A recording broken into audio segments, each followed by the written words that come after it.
on voit que ça bouge à la fois très vite et puis on n'a plus le temps finalement de tout suivre. C'est aussi la réflexion que je me suis fait en regardant l'annonce il y a quelques mois maintenant, il y a 9 mois, il y a commencé à avoir ce petit film sur le néo-cinéma. Je trouvais que l'idée était intelligente parce que c'était de récupérer le cinéma et puis tous les écrans, on peut regarder. Voilà, évidemment, on a le choix, toujours. La pilule rouge, ça nous rappelle Matrix. Et puis, laquelle on va choisir. Et ben, voilà le monde dans lequel on est. On a pris la pilule rouge, mais on est dans un monde en fait d'écrans. Évidemment, ça a commencé par les écrans de cinéma. Mais les écrans de cinéma, aujourd'hui, finalement, ils sont partout, sur nos téléphones, partout. Les jeux vidéo, tout un univers qu'on n'appelle pas cinéma, mais qui fonctionne sur la vision. Et c'est le concept derrière, ça c'est un film qui datait qui a 8 ou 9 mois, qui a été fait par un artiste. En fait, il y a toute une autre création alternative qui est en train de sortir.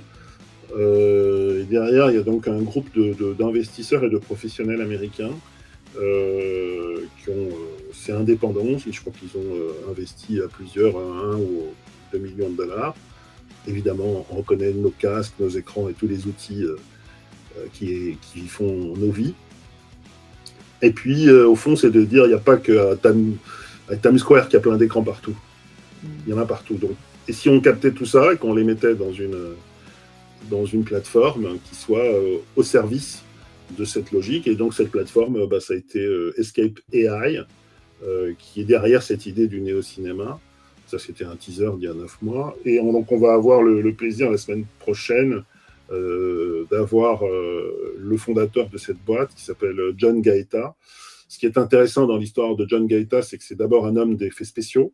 C'est quand même quelqu'un qui a été oscarisé pour les effets spéciaux. Donc ça, c'est le logo d'Escape AI. Les effets spéciaux de Matrix, donc ceux dont on se souvient, avec les balles et tous ces trucs-là, c'était lui. Et puis il a continué à évoluer. Et puis il s'est lancé maintenant officiellement comme le CEO de cette nouvelle plateforme. Et donc il a accepté, avant le Festival de Cannes, de nous parler du néo-cinéma et donc de Escape AI.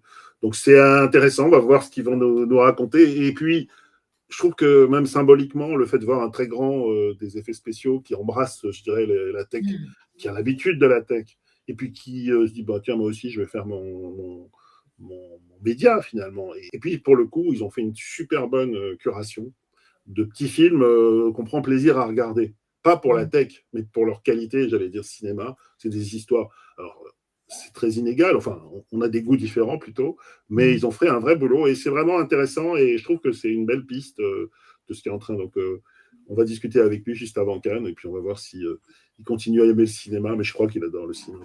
Voilà. Ouais, ça fait envie en tout cas. Donc, c'est la semaine prochaine dans Sharp.